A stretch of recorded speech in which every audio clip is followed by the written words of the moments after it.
അഭിവന്ദ്യ പിതാക്കന്മാരെ, വിശിഷ്ടാതിഥികളെ, ഇടവകാംഗങ്ങളെ, കർദിനാളാകുക എന്ന് പറഞ്ഞാൽ സഭയുടെ രാജകുമാരനാകുക എന്നാണ് അർത്ഥം. ഈ ഇടവകയുടെ പുത്രൻ സഭയുടെ രാജകുമാരനാകുന്നതിൻ്റെ സന്തോഷം പങ്കുവയ്ക്കാൻ, അതിൽ സാക്ഷിയാകാൻ കഴിഞ്ഞതിലുള്ള സന്തോഷം ഞാൻ നിങ്ങളുമായി പങ്കുവയ്ക്കുക. നമുക്കറിയാം, ആന്റണി പടിയറ പിതാവ്, ആലഞ്ചേരി പിതാവ്, അതിനുശേഷം കൂവക്കാട് പിതാവ് കൂടി കർദിനാളാവുക. ചങ്ങനാശ്ശേരി അതിരൂപതയെ എല്ലാവരും അസൂയയോടുകൂടി നോക്കുകയാണ്. 3 പേരും ഈ അതിരൂപതയിൽ നിന്നാണ്.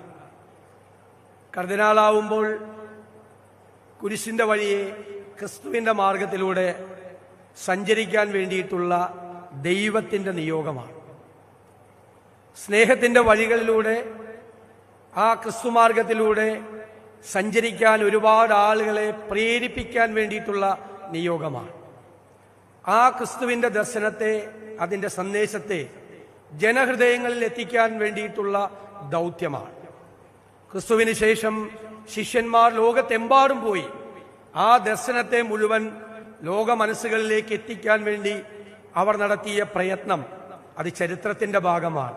ലോകത്തിന്റെ എല്ലാ വൻകരകളിലും, എല്ലാ നഗരങ്ങളിലും, എല്ലാ ഗ്രാമങ്ങളിലും അവർ പോയി നടത്തിയ തീക്ഷ്ണമായ പ്രയത്നമാണ് ഇന്ന് ആ സന്ദേശം ലോകത്തെ മുഴുവൻ പ്രത്യയശാസ്ത്രവും ലോകം മുഴുവനായി അത് മാറിയത് എന്ന് നമ്മൾ അറിയണം. എന്താണ് ഈ സന്ദേശത്തിന്റെ പ്രസക്തി? ലോകം മുഴുവൻ വിദ്വേഷവും വെറുപ്പും നിറയുന്നൊരു കാലത്താണ് നമ്മൾ ജീവിക്കുന്നത്. യുദ്ധങ്ങൾ പെരുകുന്നൊരു കാലത്താണ് നമ്മൾ ജീവിക്കുന്നത്. മനുഷ്യനെ വെറുപ്പോടുകൂടി നോക്കാൻ, വിദ്വേഷത്തോടുകൂടി നോക്കാൻ പ്രേരിപ്പിക്കുന്നൊരു കാലത്തിലാണ് നാം ജീവിക്കുന്നത്. ആ ക്രിസ്തുവിന്റെ സന്ദേശം ലോകത്ത് എല്ലായിടത്തും എത്തിക്കാൻ ശിഷ്യന്മാർ ശ്രമിച്ച കാലത്ത് അവർ നേരിട്ട വെല്ലുവിളികൾ തന്നെ ഇന്ന് ലോകത്ത് എല്ലായിടത്തും നേരിടുന്നു. നമ്മുടെ രാജ്യവും വെറുപ്പിന്റെയും വിദ്വേഷത്തിന്റെയും ലോകത്തിലേക്ക് പോകുന്നു എന്നുള്ള ഭയപ്പാടിലാണ് നമ്മൾ. വളരെ ചെറിയ ഇന്ന് ഇന്ത്യയിലെ ക്രൈസ്തവ ലോകം ഒരുപാട് ഭീഷണികളെ നേരിടുകയാണ്. ഞാൻ ക്രിസ്ത്യൻ യുണൈറ്റഡ് ഫോറത്തിന്റെ റിപ്പോർട്ടുകൾ എപ്പോഴും വാച്ച് ചെയ്യുന്ന ഒരാളാണ്. 783 അക്രമങ്ങളാണ് ഈ വർഷം ഒക്ടോബർ 31 വരെ ക്രൈസ്തവർക്ക് നേരിടേണ്ടി വന്നത് ഈ രാജ്യത്ത്. മണിപ്പൂർ ഇപ്പോഴും കത്തിയിരിക്കുകയാണ്. 255 ദേവാലയങ്ങളാണ് തകർക്കപ്പെട്ടത്. ഒരുപാട് മനുഷ്യരെയാണ് കൊന്നൊടുക്കിയത്. ഒരുപാട് മനുഷ്യരെയാണ് പച്ചയോടുകൂടി കത്തിച്ചത്. ഈ വെറുപ്പും വിദ്വേഷവും അവസാനിപ്പിച്ചേ മതിയാവും. വെറുപ്പിനും വിദ്വേഷത്തിനുമെതിരായിട്ടുള്ള ലോക ചരിത്രത്തിലെ ആദ്യത്തെ യുദ്ധപ്രഖ്യാപനം നടത്തിയത് ക്രിസ്തുവാണ്. അദ്ദേഹമാണ് വെറുപ്പിനും വിദ്വേഷത്തിനും എതിരായി സ്നേഹത്തിന്റെ പ്രവാചകനായി മാറി സ്നേഹത്തിന്റെ സന്ദേശം അതിനെതിരായി എല്ലാവരുടെയും മനസ്സുകളിൽ എത്തിച്ചത്. മത്തായിയുടെ സുവിശേഷത്തിലെ 5-ാം അധ്യായത്തിലെ 38 മുതൽ 48 വരെയുള്ള വാചകങ്ങൾ ലോക ചരിത്രത്തിന് തന്നെ വഴികാട്ടിയായി നിൽക്കുന്ന പ്രകാശഗോപുരങ്ങളാണ്. കണ്ണിന് പകരം കണ്ണും പല്ലിനു പകരം പല്ലും എന്നാണ് അരുളി ചെയ്യപ്പെട്ടിട്ടുള്ളത്. പക്ഷെ ഞാനോ നിങ്ങളോട് പറയുന്നത് ദുഷ്ടനെ പോലും സ്നേഹിക്കുക എന്നതാണ്.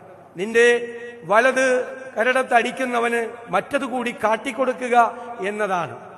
നിങ്ങൾ അവരെ സ്നേഹിക്കുക എന്നതാണ്. നിന്റെ വ്യവഹാരത്തിലൂടെ നിന്റെ വസ്ത്രം പിടിച്ചുപറിക്കാൻ വരുന്നവന് നിന്റെ പുതപ്പ് കൂടി കൊടുക്കുക എന്നുള്ളതാണ്.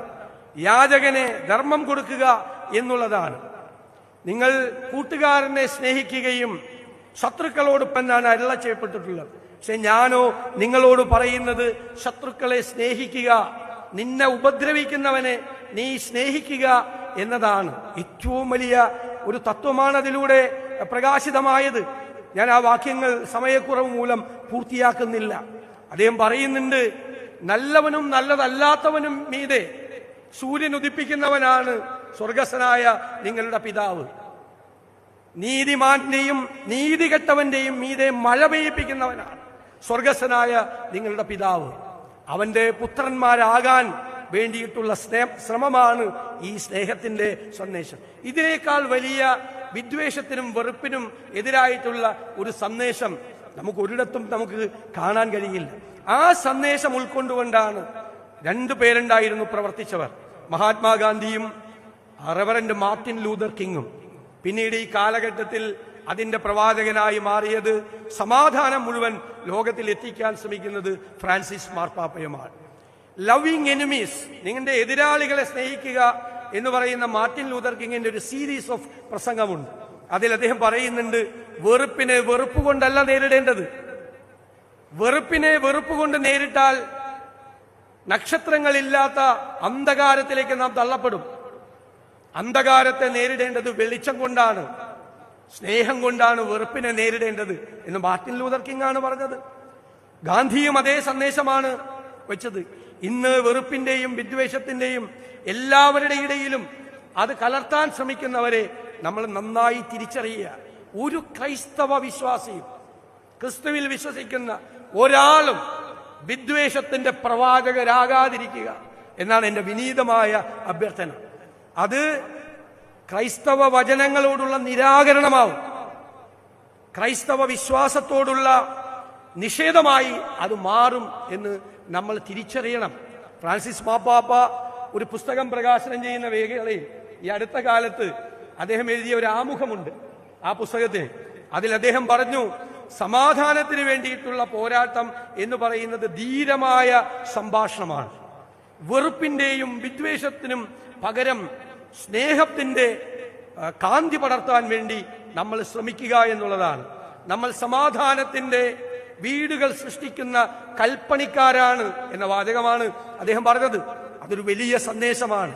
അതുപോലുള്ള സന്ദേശം ഈ വെറുപ്പിന്റെയും വിദ്വേഷത്തിന്റെയും കാലത്ത് ജനങ്ങളിലേക്ക് എത്തിക്കാൻ വേണ്ടിയിട്ടുള്ള വലിയ ഉത്തരവാദിത്തമാണ് കൂവക്കാട് പിതാവിനുള്ളത്. ഇവിടെ പെരുന്തോട്ടം പിതാവ് സംസാരിച്ചപ്പോൾ പറഞ്ഞു, ഇത് എല്ലാ ഉത്തരവാദിത്തങ്ങളും യഥാർത്ഥത്തിൽ കുരിശു ചുമക്കലാണ്. തോമസ് അക്വിനാസിന്റെ പ്രസിദ്ധമായൊരു പുസ്തകമുണ്ട്, ഇമിറ്റേഷൻ ഓഫ് ക്രൈസ്റ്റ്. അതിലെനിക്ക് ഏറ്റവും ഇഷ്ടപ്പെട്ട വാചകം, ഈ ക്രിസ്തുവിന്റെ സ്വർഗരാജ്യത്തോട് അധികം പേർക്ക് താല്പര്യം ഉണ്ടാവും, കൂടുതൽ താല്പര്യം ഉണ്ടാവും. പക്ഷേ കുരിശു ചുമക്കാനുള്ള അവന്റെ പ്രേരണയോട് അധികം പേർക്ക് താല്പര്യം ഉണ്ടാവില്ല. എല്ലാ ഉത്തരവാദിത്തങ്ങളും ഒരർത്ഥത്തിൽ കുരിശു ചുമക്കലാണ്. ആത്മാർത്ഥതയോടുകൂടി, അർപ്പണബോധത്തോടുകൂടി, ദൈവവിശ്വാസത്തോടുകൂടി ആ കുരിശേറ്റെടുത്ത് മുന്നോട്ട് പോകാൻ അദ്ദേഹത്തിന് കഴിയട്ടെ. അതിനുള്ള പ്രാർത്ഥനകളാണ് നമ്മുടെ എല്ലാവരുടെയും ഭാഗത്ത് നിന്ന് ഉണ്ടാകേണ്ടത് എന്ന് ഞാൻ ഓർമ്മപ്പെടുത്തുകയാണ്. ഞാൻ അവസാനിപ്പിക്കുക. എനിക്ക് ചെറുപ്പക്കാരോടും എല്ലാവരോടും പറയാനുള്ളത്, എന്നെ വിളിച്ചപ്പോൾ പറഞ്ഞു, ഞാൻ ഒരു പേജ് ബൈബിൾ വായിക്കുക. നിങ്ങൾ ബൈബിൾ വായിക്കണം. അത് ദൈവവും മനുഷ്യനും തമ്മിലുള്ള സംഭാഷണത്തിന്റെ, ആശയവിനിമയത്തിന്റെ പ്രാമാണിക ഗ്രന്ഥമാണ്. ആശയവിനിമയമാണ്, സംഭാഷണമാണ്. എങ്ങനെയാ തുടങ്ങുന്നത്? ആദ്യത്തെ വാചകം മനുഷ്യനോട് തന്നോട് രൂപസാദൃശ്യമുള്ള ആദത്തിനെ സൃഷ്ടിച്ചുകൊണ്ട് ദൈവം പറഞ്ഞ വാചകം ചോദിച്ചാണ്, ആദം നീ എവിടെയാകുന്നു എന്നാണ്. എല്ലാ നേരവും ദൈവം നമ്മളോട് ചോദിച്ചുകൊണ്ടിരിക്കുകയാണ്, നീ എവിടെയാകുന്നു എന്ന്. ഞാനത് കേൾക്കുന്നുണ്ട്, നിങ്ങളത് കേൾക്കുന്നുണ്ടോ എന്ന് നോക്കണം. അത് വാത്സല്യത്തോടെ, സ്നേഹത്തോടെ, കാർക്കശ്യത്തോടെ മുന്നറിയിപ്പ് നൽകിക്കൊണ്ട് ശ്രദ്ധിക്കണം എന്ന് പറഞ്ഞുകൊണ്ടുള്ള വിളിയാണ്, ആദം നീ എവിടെയാകുന്നു എന്ന്. അതിൽ തുടങ്ങി എന്റെ വചനങ്ങൾ ഭൂമിയുടെ അറ്റത്തോളം പോയി ഘോഷിപ്പിക്കുവിൻ എന്ന് പറഞ്ഞ സംഭാഷണത്തിന്റെ അവസാന വാചകമാണ്. ആദം നീ എവിടെയാകുന്നു എന്നുള്ള ചോദ്യം തുടങ്ങി മനുഷ്യനും ദൈവവുമായി. ഞാനതിനെ ഒരു മതഗ്രന്ഥമായിട്ട് മാത്രമല്ല അതിനെ കാണുന്നത്, അതൊരു നിരന്തരമായ സംഭാഷണം. സ്വയം നവീകരിക്കാൻ, നമുക്ക് ഒരുപാട് തെറ്റുകൾ പറ്റുമ്പോൾ നമുക്ക് സ്വയം നവീകരിക്കാൻ, നമ്മൾ ആത്മപരിശോധന നടത്താൻ അവൻ ചോദിക്കും, നീ എവിടെയാണ്, നീ എന്താണ് ചെയ്യുന്നത് എന്ന് അവൻ ചോദിക്കുന്നുണ്ട് എന്നുള്ള നമ്മുടെ ഓർമ്മപ്പെടുത്തലാണ് അതിലൂടെ നമുക്ക് ലഭ്യമാകുന്നത്. ഈ ക്രിസ്തുവിന്റെ രാജകുമാരനായി തിരഞ്ഞെടുക്കപ്പെടുന്ന നിയുക്ത കർദിനാൾ മാർ ജോർജ് കൂവക്കാട് പിതാവിന് എല്ലാവിധ ആശംസകളും നന്മകളും ഹൃദയം നിറഞ്ഞ പ്രാർത്ഥനകളും അർപ്പിച്ചുകൊണ്ട് ഞാൻ എന്റെ വാക്കുകൾ ചുരുക്കുന്നു. നന്ദി. Thank you, sir, for your words of wisdom.